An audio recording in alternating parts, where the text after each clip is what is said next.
कितना कितना प्लेट हुआ? 4 हुआ। আজ এই আনলিমিটেড বিরিয়ানি খেতে গিয়ে এমন কি হলো যে আমার ওখানে উল্টে পড়তে হলো। দেখো কিছুদিন আগে আমরা এসেছিলাম এখানকার এক বাহুবলী নামক রেস্টুরেন্টে, যেখানে 150 টাকা আনলিমিটেড বিরিয়ানি পাওয়া যায়। এখানে আমি আগেও একবার এসেছি, ওই যে ঝাল বিরিয়ানি। তাই তো আজ আমি ভাবছিলাম যে আজ আর ওই বিরিয়ানি খাবো না, আজ অন্য কিছু খাবো। কিন্তু খাবারের দাম দেখে হয়ে গেল আমার খাওয়া দফা রফা হয়ে গেল। পরে ভাবলাম চলো ওই বিরিয়ানি নেওয়া যাক, এত কিছু সহ্য করছি আর একটু ঝাল পারবো না সহ্য করতে। আর যেই আমার প্লেটে চিকেনের লেগ পিসটা পড়েছে অমনি তো আমার মনটা ফুরফুর করে উঠলো। খাওয়ার যাই হোক না কেন দেখে তো শান্তি পেলাম। আরে দাঁড়া এবার একটু ফুড ব্লগার হওয়া যাক।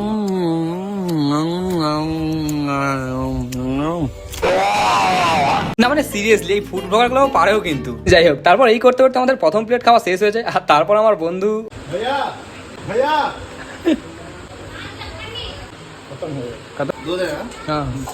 তারপর তো আর ওই ভিডিওর দিকে মন না দিয়ে আমরা দিয়েছিলাম খাবারের দিকে। আর 4 প্লেট খাওয়ার পর 4 हुआ अभी बाकी है। ठीक है 4 प्लेट खत्म আর দেবে না কি ভাই আনলিমিটেড বলে 4 প্লেটে শেষ করে দিচ্ছে। ऐसे कैसे चलेगा? हम हॉस्टल वासी है। যাই হোক চলো আমরা এখন এখানে একটু ঘুমাই। দেখা হচ্ছে পরের ভিডিওতে। আজকের মতো বাই।